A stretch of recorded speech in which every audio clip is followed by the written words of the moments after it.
Hi, welcome back. This is my October wrap-up. It was a very busy month for me. I read 19 books. Sounds like a lot, but a lot were graphic novels. So let's just go ahead and get started. I participated in ShakeTube throughout the month where we read 4 plays. And I'll just go ahead and show them to you. We did Much Ado About Nothing, Richard II, Henry V, Hamlet. I won't go ahead and go into these here because I already did a video on each one of these. I'll put links to my thoughts on the individual plays down below. You can go ahead and check that out. I also participated in Get Graphic, which was a week-long read-along of graphic novels or manga. Had many various challenges. I also vlogged my reading experience or readathon, so I'll put links below to that video as well. During that month I read 7 Billion Needles. This is by Nobuaki Tadano. The beginning parts of a horror manga, kind of a long series. It's Higurashi When They Cry. It's by Ryuki Shoujo 7. That's volume 1 and volume 2. Junji Ito, this is Dissolving Classroom. It's a compilation of short stories involving these 2 characters here, and it's pretty gruesome. Then I read Awkward by Svetlana Chimakova. And then I read a kind of a horror novel / graphic novel. This is called Thornhill by Pam Smythe. Really huge chunker here, but it was perfect. It was mostly like just full page illustrations throughout, and then you'd have some text in between, and a really interesting ghostly kind of story. I highly recommend that one. Again, I'll put links to all my thoughts on those particular books down below. I listened to a couple audiobooks. One of those was Macbeth. It's a novel, and it's written by A.J. Hartley and David Hewson. And I don't know if it's in an actual physical format. I think it is only written for an audio presentation. And it was read by Alan Cummings, the Scottish actor whose voice was just perfect for this narration. I'd say the only thing what it lacks is the rich, language of Shakespeare, but it definitely makes the play very accessible for those who don't understand Shakespeare. It kind of broadened the various characters' background storylines and gave us like a deeper insight into their motivation behind some of their actions. It also gave Lady Macbeth a name. She's called Skena within this particular novel, and it made her a more sympathetic character. Especially during some scenes around this accidental death that she's sort of responsible for and how it impacts her. I just thought it was a really interesting look into the play. Like I said, it definitely can make Shakespeare more accessible. I also have recently listened to one on Hamlet, which you'll find out in my wrap-up for November. That was fantastic as well. But we'll be reading Macbeth coming up. Actually, I'm just about to start it, I should say, for this coming week. As I'm filming this video, I'll be reading Macbeth, I think for the first time. I can't really remember if I've read it before, but I'm looking forward to kind of making that comparisons. But I think this was a broader story in this audiobook novel version of it than you get within the play. The characters just seem much more real and rounded out and everything, and I highly recommend you give it a try. I gave that one 5 stars. The next audio I listened to is The Light Between Oceans. This is by M.L. Stedman. This is a book I've been seeing on the shelves for quite some time, and maybe just because The Lighthouse has just sort of intrigued me, that title and everything. And it's the story of Tom Sherborne and his wife Isabel. Tom is a lighthouse keeper on Janus Rock. It's kind of an isolated island off the shores of Australia. It's about a half-day's journey from shore, and a supply boat only comes like once a season. So they're almost in their own little world, kind of way out there. The story's set kind of in the 1920s. Tom and Isabel want to start a family, but through a series of tragic events, 2 miscarriages and a stillbirth, they're unable to start that family. And while they're still grieving over that stillbirth, which just recently happened, Isabel hears the cries of a child coming from the water. And they go to the shore and find this boat with a dead man in it and a small, fairly newborn baby. Isabel immediately assumes that the mother must have perished at sea. And she forms this almost instant attachment to this child and concerned that, if they contact authorities, what's going to happen to her? She's going to end up in an orphanage or something. and I think just being in their own little bubble of a world, it just seemed like, they were the only ones that would be able to protect this child, and also due to their recent loss.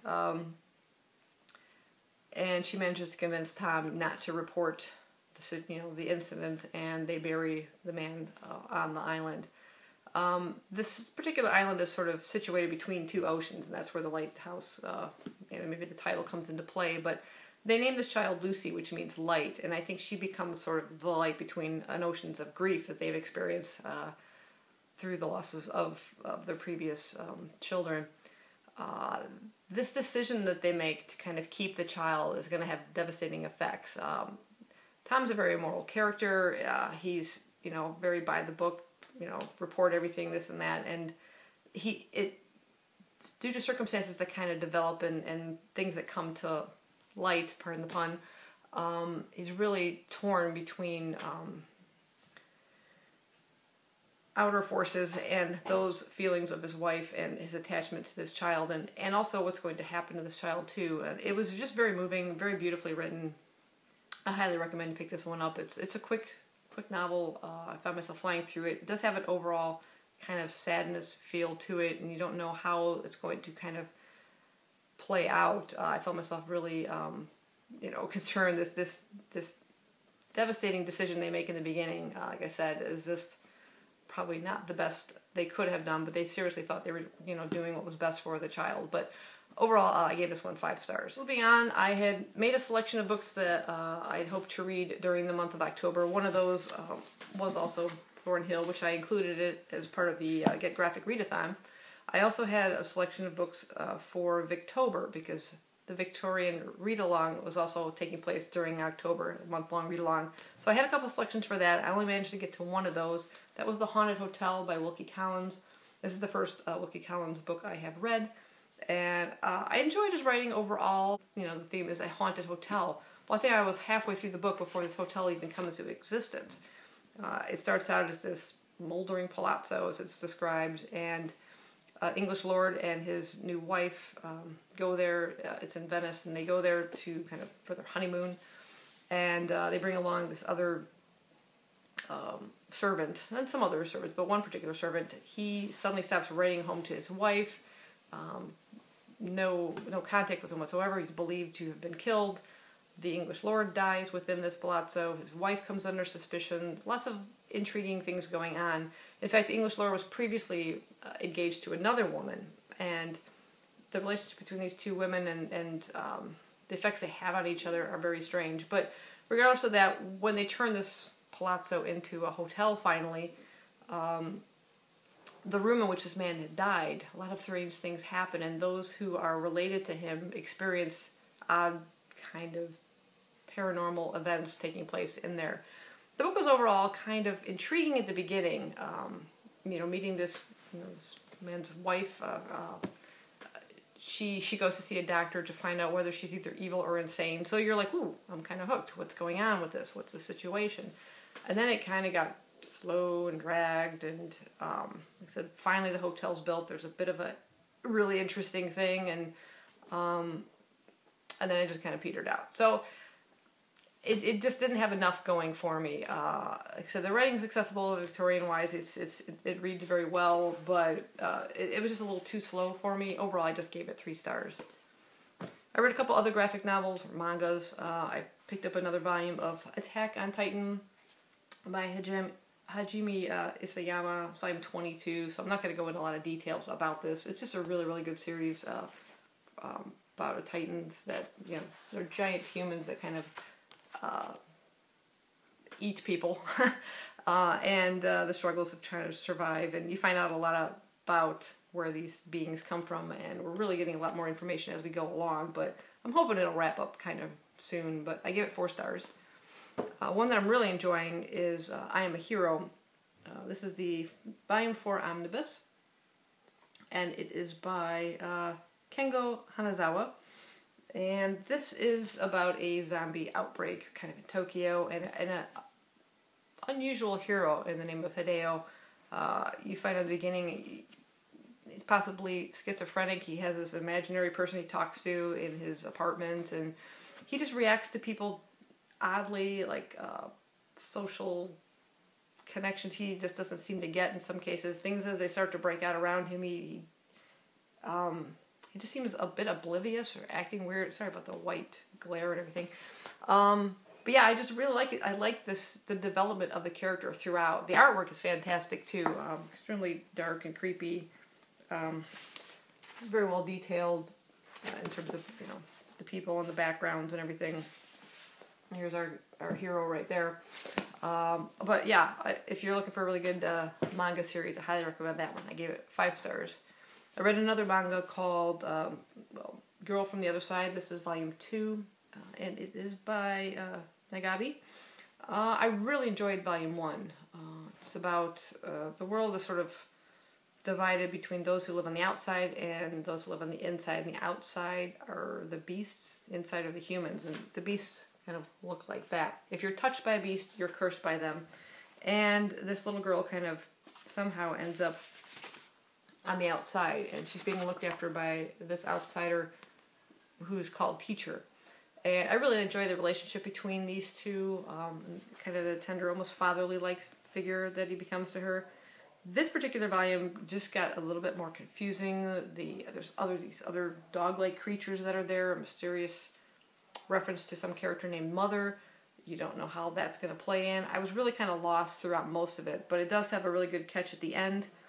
That a bit of a cliffhanger that I'm curious to see where it goes from there. So we'll see. It might have to kind of reread, you know, when the next volume comes out. I might want to start over from the beginning and read straight through, kind of tie it all together maybe more in my mind and unify it more, because I felt myself a little lost in this particular volume. But overall I gave it 3 stars.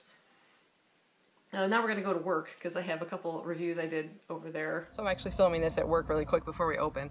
I finished reading The Park Bench by Chamois, and it is entirely a graphic novel with no words, all featured around a park bench right there, and the lives that kind of intersect with it.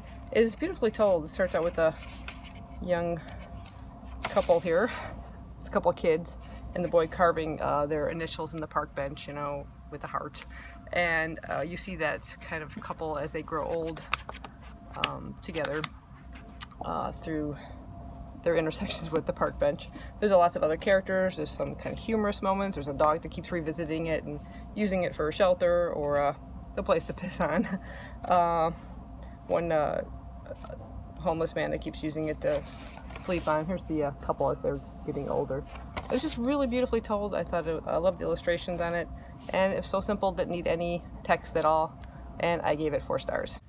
I just finished reading George. This is a middle grade book about being your authentic self. The main character, George, was born a boy but always identifies as a girl, and when a chance to participate in a play of Charlotte's Web comes along, she desperately wants to play the part of Charlotte, but Charlotte's a girl and the teacher doesn't want to let her do it.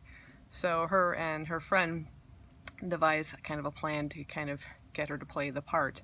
I really enjoyed the book. I like the way it's narrated using personal pronouns of she throughout the book. So the reader identifies George as a girl, and you're kind of waiting along with George for the rest of the world to kind of discover that. I thought it was very well written, simply but beautifully told, and I gave it 4 stars. So the last book I read for the month of October was The Haunting by Alex Bell. This is one of the Red Eye publications. I read a previous one of these publications, also by the same author, which is called Frozen Charlotte, but this one's described as not for young readers. I mean, I think teens could read it fine. It's basically about 3 young people, I should say. They're kind of in their 20s. We have Emma. She's now confined to a wheelchair. And then there's her friend Jem and his younger sister Shell. Now, the main plot takes place in an inn called the Water Witch Inn. It's haunted. It's no longer kind of being used as an inn. It is owned by Emma's grandmother, and her grandmother is in a nursing home. She's dying. Emma wants to go see her before she passes away, but Emma's mother doesn't really get along with her anymore, particularly because I think she blames her mother for Emma's accident. It took place in the Water Witch Inn. A construction site kind of fell on her and injured her spine. Jem and Shell were there at the time. But she insists on going to see her gran, and she does, and is actually given the keys to the Water Witch Inn to pass on to her realtor or something for her. But she's staying at a hotel across the street and sees odd lights and kind of ends up going into the Water Witch Inn, even though her grandmother warns her to stay away from it. And she kind of re-encounters her old friend Jem and his sister. Their situation's kind of bad. Their mother passed away, and their father's very abusive. There's some really violent situations between him and the kids, and they're kind of secretly staying at the Water Witch Inn and also looking after it as well. But it has a very creepy atmosphere. Of course, you know, this place is haunted. It's been built with the salvage lumber from a cursed ship called the Water Witch, and that's where it got its name from. And while Emma's sort of tied to the inn because of her grandmother's relationship with it, Jem and Shell are sort of, in a way, connected to the Water Witch through the ship, and it's just kind of interesting how everything's kind of connected and everything. But Alex Bell just does a really good job of setting the scene, and you feel a real creepy factor to it when you're reading through them. I which definitely pulled into his books. And if you're just into horror, they're really, really good reads. I enjoyed them a lot. So overall, I gave this one 4 stars. So, like I said, it was a very busy reading month. But I got a lot done, a lot accomplished, and I enjoyed it. I always enjoy reads during October because I like that kind of creepy, ghostly kind of feel to the book. So I think I got a good selection out of this bunch too. Even Hamlet had a ghost in it. What can you do? So I hope you guys enjoyed this wrap up, and I'll see you next time. Bye bye.